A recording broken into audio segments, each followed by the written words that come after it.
மதத்தை விட்டுவிட்டு சாதி அரசியலை கையில் எடுக்கலாம் என்று கருதுகிறார்கள். மரம் ஏறும் போராட்டம், கல்லிறக்கும் போராட்டம், ஆடு மாடுகள் மேய்க்கும் போராட்டம், பட்டியலினத்திலிருந்து விடுவிக்கும் போராட்டம் என்று அவற்றுக்குள் ஒரு சாதி அரசியல் திட்டமிட்டு நடத்தப்படுகிறது. அடுக்குமொழியில் பேசுகிற அத்தனை பொய்களையும் அள்ளி வீசுகிற RSSின் அடியாட்களை நாம் பார்க்கிறோம். அவர்களுக்காக செய்யவில்லை. அவர்களுக்கு தெரியும் கடைசி வரைக்கும் தாங்கள் தேர்தலில் டெபாசிட் கூட வாங்க முடியாது என்று. வரலாறு தெரியாத முட்டாள். அனைவருக்கும் என் அன்பு வணக்கம்.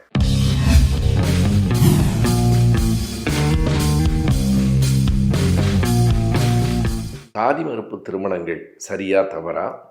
அப்படி செய்வதனால் நிகழ்ந்திருக்கிற ஆணவ படுகொலைகள் ஏன் இன்னும் இந்த சமூகத்தில் நிலவுகின்றன என்பன போன்ற கேள்விகளை முன்வைத்து சமூக வலைத்தளங்களில் பொது நிகழ்வுகளில் பலரும் பேசிக் கொண்டிருப்பதை நாம் பார்க்கிறோம். நெல்லையிலே கவின் என்று ஓர் இளைஞன் கொல்லப்பட்டதன் தொடர்ச்சியாகத்தான் இந்த விவாதம் என்று கருதி நாம் ஏமாந்து விடக்கூடாது. இதற்குள் இன்னொரு நுண் அரசியல் இருக்கிறது. இப்போது தமிழ்நாட்டில் மதத்தை அடிப்படையாக வைத்துக்கொண்டு ஓர் அரசியலை செய்ய முடியாது என்பது பாஜகவுக்கு புரிந்திருக்கிறது. RSS ஆனாலும் பாஜக ஆனாலும் மற்ற மாநிலங்களிலெல்லாம் மத அடிப்படையிலான அரசியலை முன்னெடுத்தன. ஆனால் தமிழ்நாட்டில் ஒரு நாளும் இந்துக்கள் என்று தங்களை கருதி கொள்கிறவர்கள் கூட கிறிஸ்தவர்களுக்கு எதிராய், இஸ்லாமியர்களுக்கு எதிராய் கிளர்ந்து எழுவதில்லை.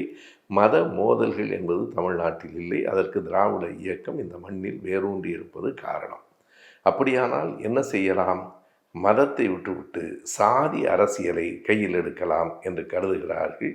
என்னதான் திராவிட இயக்கம், பொது உடைமை இயக்கங்கள் எல்லாம் சாதிக்கு எதிராக குரல் கொடுத்து கொண்டிருந்தாலும் அது ஒரு நூற்றாண்டு போராட்டம். சாதி என்பது 2000 ஆண்டுகளுக்கு மேலாக இந்த மண்ணில் வேரூன்றி நிற்கிற ஒரு நச்சு மரம். எனவே 2000 ஆண்டுகால நச்சு மரத்தை ஒரு நூற்றாண்டு வாழ் கொண்டு உடனடியாக அறுத்தெறிந்து விட முடியாது. சாதி உணர்வு இந்த மண்ணில் இருக்கத்தான் செய்கிறது. அதை நாம் மறுக்க வேண்டியதில்லை. எனவே அந்த சாதி அரசியலை கையில் எடுப்பது, தாங்களாக கையில் எடுக்கவில்லை என்றாலும் தங்களின் அடியாட்களை விட்டு அந்த அரசியலை முன்னெடுப்பது என்கிற இடத்திற்கு RSS வந்திருக்கிறது. அவர்களின் அடியாட்கள் அதனால் தான் தொடர்ச்சியாக நாம் பார்க்கலாம் சாதியை முன்வைத்தே அந்த அரசியலை வெவ்வேறு வடிவங்களில் எடுத்துக்கொண்டிருக்கிறார்கள். மரம் ஏறும் போராட்டம், கல்லிறக்கும் போராட்டம், ஆடு மாடுகள் மேய்க்கும் போராட்டம், பட்டியலினத்திலிருந்து விடுவிக்கும் போராட்டம் என்று எல்லாவற்றையும் கூர்ந்து கவனித்தால் அவற்றுக்குள் ஒரு சாதி அரசியல் திட்டமிட்டு நடத்தப்படுகிறது. இதனை அண்மையில் தோழர் ஆதவன் திருச்சென்னையா கூட பேசி கொண்டிருக்கிற போது அவரும் சொன்னார், ஆமாம், இப்போது சாதி அரசியல் என்பதுதான் அவர்களின் சோசியல் இன்ஜினியரிங்காக இருக்கிறது என்றார். அதுதான் உண்மை. இந்த சாதி அரசியலை அவர்கள் கையில் எடுக்கிற போது பல்வேறு விதமான முறைகளில் அவர்கள் அதற்கு முயற்சி செய்கிறார்கள். என்னவெல்லாம் நடக்கிறது என்றால், ஒவ்வொரு தலைவரையும் சாதி தலைவராக மக்களிடம் காட்டுகிறார்கள். ஏற்கனவே அந்த குறைபாடுகள் இந்த நாட்டில் இருக்கின்றன. வ.உ.சி. செக்கிழுத்த செம்மல், அவர் இந்த நாட்டுக்காக போராடியவர், அவர் ஒரு சாதிக்கு தலைவர். தீரன் சின்னமலை ஒரு சாதிக்கு தலைவர். அதுபோல வேலு நாச்சியார் ஒரு சாதி தலைவர் என்று அத்தனை பேரையும், ஏன் புரட்சி கவிஞர் பாரதிதாசனையே ஒரு சாதியினுடைய தலைவராக காட்டுகிறார்கள். இப்படி சாதி தலைவர்களாக காட்டி கொண்டிருக்கிற இந்த நேரத்தில் அந்த வாக்குகளை ஒருங்கிணைப்பது எப்படி? ஒருவர் பேசுகிற போது சொல்லுகிறார், பெருந்தலைவர் தனக்கென்று ஒரு துணையை தேடவில்லை, ஆனால் தமிழ்நாட்டுக்கென்று பல அணைகளை கட்டினார். ஆனால் இன்னொரு தலைவர் இருந்தார், அவர் தனக்கான துணைகளை கட்டி கொண்டார், ஓர் அணையை கூட கட்டவில்லை. அது மட்டுமல்லாமல் பெருந்தலைவர் காமராசர் நம்மையெல்லாம் பள்ளிக்கூடம் திறந்து படிக்க வைத்தார், இவரோ கள்ளுக்கடை திறந்து குடிக்க வைத்தார் என்று அடுக்குமொழியில் பேசுகிற அத்தனை பொய்களையும் அள்ளி வீசுகிற RSSின் அடியாட்களை நாம் பார்க்கிறோம். இது ஏதோ காமராஜரையும் கருணாநிதியையும் ஒப்பிட்டு பேசுவது என்று கருதி நாம் ஏமாந்து விடக்கூடாது. இதற்குள் ஒரு RSS அஜெண்டா இருக்கிறது. என்னென்றால், இப்படி ஒப்பிட்டு பேசுகிற போது இயல்பாக கலைஞரின் மீது பற்று கொண்டவர்கள் காமராசரை எதிர்த்து கருத்து சொல்லுவார்கள். காமராஜர் மிகச் சரியாக இருந்தாரா, அவர் மட்டும் ஒழுங்கா என்று பேசுவார்கள். அதுதான் அவர்களுக்கு வேண்டும். அதற்காகத்தான் கலைஞரை நேரடியாக திட்டுவதென்று இல்லாமல் காமராஜரோடு ஒப்பிட்டு திட்டுவதற்கு காரணம், அப்படி பேசுகிற போதுதான் இந்த பக்கத்தில் இருக்கிறவர்கள் காமராஜரை கடுமையாக பேசுவார்கள். அப்படி பேசினால் காமராஜர் ஒரு சாதியை சார்ந்தவராக கருதப்பட்டு அந்த சாதிய வாக்குகள் முழுவதுமே திமுகவுக்கு எதிராக மாறிவிடும் என்பது ஆர்எஸ்எஸ்ஸினுடைய கணக்கு. அதற்காகத்தான் இவர்களை தூண்டி விடுகிறார்கள். இது ஒரு பக்கம் தொடர்ந்து நடந்து கொண்டிருக்கிறது. அதனால்தான் சாதிக்கு எதிரான குரல்களும் இன்றைக்கு வலிமை பெற்றிருக்கின்றன. நாம் இல்லை என்று சொல்ல முடியாது. பரிதாபங்கள் என்கிற ஒரு வலையொலி இன்றைக்கு அது ஒரு பெரிய சிக்கலாக ஆகி அதை பற்றிய விவாதங்கள் நடந்து கொண்டிருக்கின்றன. ஒரு குறிப்பிட்ட சாதியினுடைய பெயரால் எப்படியெல்லாம் இளைஞர்கள் கெடுக்கப்படுகிறார்கள் என்பதை சாதிய பாவங்கள் அல்லது பரிதாபங்கள் என்கிற பெயரில் அவர்கள் ஒரு வலையொலியை வெளியிட்டிருக்கிறார்கள். அந்த இளைஞர்கள் சுதாகரும் கோபியும் தொடர்ச்சியாக சமூக நிகழ்வுகளை நகைச்சுவையாக எடுத்துச் சொல்கிற ஆற்றல் பெற்றவர்களாக இருக்கிறார்கள். அவர்களினுடைய அந்த ஒரு காணொளி ஒரு நாளில் 24 மணி நேரத்திற்குள் 20 லட்சம் பேரை தாண்டி இருக்கிறது. இப்போது 30க்கும் மேலாக போய்கொண்டிருக்கிறது. ஒரே நாளில் 20 லட்சம் பார்வையாளர்களை கவர்ந்ததற்கு பிறகு அவர்கள் 2 பேருக்கும் கொலை மிரட்டல்கள் வந்து கொண்டிருப்பதாக இன்றைக்கு வெளிவந்திருக்கிற இந்து தமிழ் திசை சொல்லுகிறது. அது ஒரு துணை தலையங்கமே எழுதியிருக்கிறது. இப்படியெல்லாம் கொலை மிரட்டல் சரியில்லை, அவர்களுக்கு அந்த கருத்துரிமை வேண்டும் என்று இந்து ஏடு எழுதியிருக்கிறது. ஆனால் இதே இந்து ஏடு இதே சுதாகரும் கோபியும் திருப்பதி லட்டில் மாட்டு கொழுப்பு சேர்ந்திருப்பதாக பேசப்பட்ட நேரத்தில் அதை கேலி செய்து லட்டு பரிதாபங்கள் என்று அவர்கள் வெளியிட்ட அந்த வலையொலிக்கு எதிர்ப்பு வந்தபோது பட்டும் படாமலும் தான் எழுதிற்று என்பது ஒரு பக்கம் இருக்கட்டும். இன்றைக்கு இந்து ஏடே மிகச் சரியாக எழுதியிருக்கிறது. சாதியினுடைய பெயரால் இளைஞர்கள் எப்படி மழுங்கடிக்கப்படுகிறார்கள் என்பதை அவர்கள் சொல்லியிருக்கிறார்கள். அதற்காக கொலை மிரட்டல் என்பது நியாயமில்லை, அது அவர்களின் கருத்துரிமையை பாதிக்கும் என்று சொல்லுகிறது. எனவே முற்று முழுக்க சாதி அரசியலை கையில் எடுப்பது, தேவையில்லாமல் காமராஜரை கொண்டு வந்து கலைஞருக்கு எதிராக நிறுத்தி அதன் மூலமாக கலைஞரின் ஆதரவாளர்கள் காமராஜரை எதிர்த்து பேசினால் பொதுவான வாக்குகள் திமுகவுக்கு எதிராக மாறும் என்று நினைப்பது, இப்படிப்பட்ட ஒரு சூழ்ச்சி நிறைந்த அரசியலை இன்றைக்கு சிலர் முன்னெடுத்து கொண்டிருக்கிறார்கள். அவர்களுக்காக செய்யவில்லை. அவர்களுக்கு தெரியும் கடைசி வரைக்கும் தாங்கள் தேர்தலில் டெபாசிட் கூட வாங்க முடியாது என்று. ஆனால் அவர்களுக்கு கொடுக்கப்பட்ட வேலையை அவர்கள் செய்கிறார்கள். இது மட்டும் போதுமா? போதாது என்று ஆர்எஸ்எஸ் கருதுகிறது. வேறு என்ன செய்ய வேண்டும்? திராவிடம் என்பதையே ஒட்டுமொத்தமாக தமிழ்நாட்டிலிருந்து அகற்றிவிட்டால் ஆரியம் எளிதாக உள்ளே வந்துவிடும். இதுதான் அவர்கள் கணக்கு. அதற்கு என்னவெல்லாம் சொல்லுகிறார்கள்? பாஜகவிலே இருக்கிறவர்கள், தங்களுக்கு தோன்றுவதையெல்லாம் பேசுகிறவர்கள் பலர் இருக்கிறார்கள்.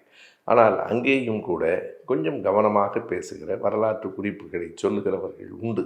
அவர்களே இன்றைக்கு என்ன நிலைமைக்கு ஆளாகியிருக்கிறார்கள்? பாஜகவினுடைய தமிழ்நாடு மாநில பொறுப்பாளர்களில் ஒருவரான மதுரையை சார்ந்த ராம ஸ்ரீனிவாசன் சில நாள்களுக்கு முன்னால் ஒரு நேர்காணலில் குறிப்பிடுகிறார், பெரியார் என்ன, அதுவும் நான் பெரியார் என்கிறேன், அவர்களுக்கெல்லாம் ஈவேரா என்ன பெரிய வைக்கம் வீரர்? மொத்தம் அந்த வைக்கம் போராட்டம் ஓராண்டுக்கு மேலாக நடந்தது.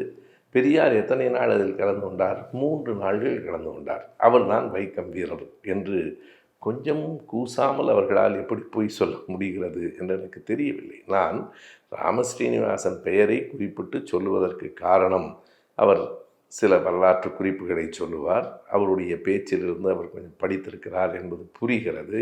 எனவே அவர் மீது எனக்கு ஒரு மதிப்பு இருந்தது. ஆனால் இத்தனை கூச்சம் இல்லாமல் ஒரு பொய் சொல்கிற மனிதனாக தரம் தாழ்ந்து விடுவார் என்று நான் கருதவில்லை. எவ்வளவு நாள் வைக்கம் போராட்டத்திலே பெரியார் இருந்தார்? நான் கணக்கை சொல்லட்டுமா? சரியாக சொன்னால் அதியமான் போன்ற ஆய்வாளர்கள் அதை பழைய ஏடுகளிலிருந்து மொத்தமும் திரட்டி கொடுத்திருக்கிறார்கள். சேரமான் தேவி குருகுல போராட்டம் அதுவாக இருந்தாலும் சரி, வைக்கம் போராட்டமாக இருந்தாலும் சரி, அனைத்தையும் பழைய ஏடுகளிலிருந்து அதியமான், பேராசிரியர் புவியரசு போன்றவர்களெல்லாம் ஆய்வேடுகளாக வெளிக்கொண்டு வந்திருக்கிறார்கள். அது வேண்டாம், அவர்கள் சொல்வதை கூட நம்ப வேண்டாம். அந்த புத்தகங்கள் என்ன செய்திகளை தருகின்றன? 1924 ஏப்ரல் மாதம் 13ஆம் தேதி பெரியார் வைக்கத்துக்கு போனார். அதற்கு பிறகு மீண்டும் தமிழ்நாட்டுக்கு வந்தார், மீண்டும் போனார். மொத்தம் 7 முறை வைக்கம் போராட்டத்திற்கு சென்று வந்தார். ஏன் இடையிடையே தமிழ்நாட்டிற்கு வந்தார்? அப்போது அவர் தமிழ்நாடு காங்கிரஸ் கட்சியினுடைய மாநில தலைவராக இருந்தார். எனவே இங்கே இருக்கிற பணிகளுக்காக வந்தார். மறுபடியும் போனார். 2 முறை கைதானார். கைதாகி உள்ளே இருந்த நாட்களே 74 நாட்கள். முதலில் மே மாதம் 22ஆம் தேதி கைது செய்யப்பட்டு அருவிக்குத்து என்கிற ஒரு தீவில் அவர் சிறை வைக்கப்பட்டார்.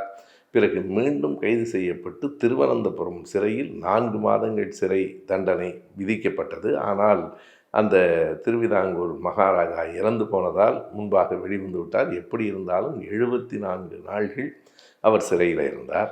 67 நாள்கள் வெளியிலிருந்து போராடினார். மொத்தம் 141, ஏறத்தாழ 5 மாதங்கள் அங்கே இருந்து போராட்டத்திலிருந்து சிறையிலும் இருந்த ஒருவரை 3 நாள்கள் இருந்தார் என்று சொல்லுவது ஏதேனும் ஒரு கொஞ்சமாவது பொறுப்புணர்ச்சியும் நாணயமும் உள்ளவர்களுக்கு பொருந்துமா? நான் சாவர்கர் மீது கருத்து வேறுபாடு கொண்டவனாக இருக்கலாம், அவருடைய அரசியலை நான் விமர்சிக்கலாம். அதற்காக சாவர்கர் அந்தமான் சிறையில் 6 நாள் தான் இருந்தார் என்று சொன்னால் அது சாவர்கருக்கு இழிவு அல்ல. அதை கேட்கிறவர்கள், படிக்கிறவர்கள் என்னை பற்றி என்ன நினைப்பார்கள்? வரலாறு தெரியாத முட்டாள் என்று தானே என்னை நினைப்பார்கள். எனவே நான் அப்படி பேசினால் அந்த இடத்துக்கு நான் தான் சரிவேன். சாவர்கர் சரிய மாட்டார். சாவர்கரை பற்றி 1000 விமர்சனங்கள் எனக்கு உண்டு. ஆனால் வரலாற்றை திரித்தும் பொய்யாகவும் ஒரு நாளும் சொல்ல மாட்டேன். சரி, பெரியார் வைக்கம் போராட்டத்திலே எவ்வளவு பெரிய பங்காற்றி இருக்கிறார் என்பதை நம்முடைய பேராசிரியர்கள் அதியமான், புவியரசு இவர்கள் சொல்லுவதையெல்லாம் விட்டுவிடலாம். மலையாளத்தில் போராட்டத்தில் கலந்து கொண்டு அந்த போராட்டத்தை நடத்திய தலைவர்கள் புத்தகங்களை எழுதியிருக்கிறார்கள். 8 furlongs of freedom என்று T.K. ரவீந்திரன், அவர் அந்த போராட்டத்தை வழி நடத்தியவர்களிலே ஒருவர். இன்னொருவர் கேசவ மேனன், அவர் மலையாளத்திலேயே பந்தனத்தில் நின்று என்று ஒரு புத்தகம் எழுதியிருக்கிறார். இப்படி பல நூல்கள் வந்திருக்கின்றன. இவற்றையெல்லாம் விட இன்னொரு ஆதாரத்தை நான் சொல்ல வேண்டும். சுதேசமித்திரன் இதழில் 1924ஆவது ஆண்டு ஆகஸ்ட் மாதம் 20ஆம் தேதி ராஜாஜி அவர்கள் ஓர் அறிக்கை விட்டிருக்கிறார். பெரியாரை பற்றி அவர் கொடுத்திருக்கிற அறிக்கை எனக்கு அப்படியே நினைவில் இருக்கிறது. இருந்தாலும் அந்த சொற்கள் மாறாமல் கூற வேண்டும் என்பதற்காக நான் அந்த அறிக்கையே படிக்கிறேன். பெரியார் சிறையில் இருந்த வைக்கம் போராட்டத்தில் சிறையில் இருந்த காலத்தில் அந்த சிறை எப்படி இருந்தது, அவர் எப்படி துன்புறுத்தப்பட்டார் என்பதை ராஜாஜி சொல்கிறார், கேட்போம். ராஜாஜியினுடைய சொற்களை அப்படியே நான் கூறுகிறேன்.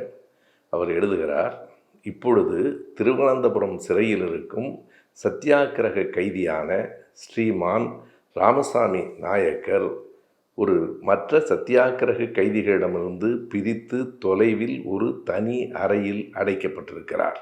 அவர் சிறை உடைகளை அணிந்திருக்கிறார். காலில் இரும்பு வளையம் போடப்பட்டிருக்கிறது. யார் சொல்கிறார்? ராஜாஜி சொல்கிறார். பெரியாருக்கு சிறையில் காலில் இரும்பு வளையம் போடப்பட்டிருக்கிறது. அடுத்த வரி தான் மிக முக்கியமானது. ராஜாஜி கூறுகிறார், ஆயினும் ஸ்ரீமான் நாயக்கர் உற்சாகத்துடன் இருந்து வருகிறார் என்பதை நான் சொல்ல தேவையில்லை.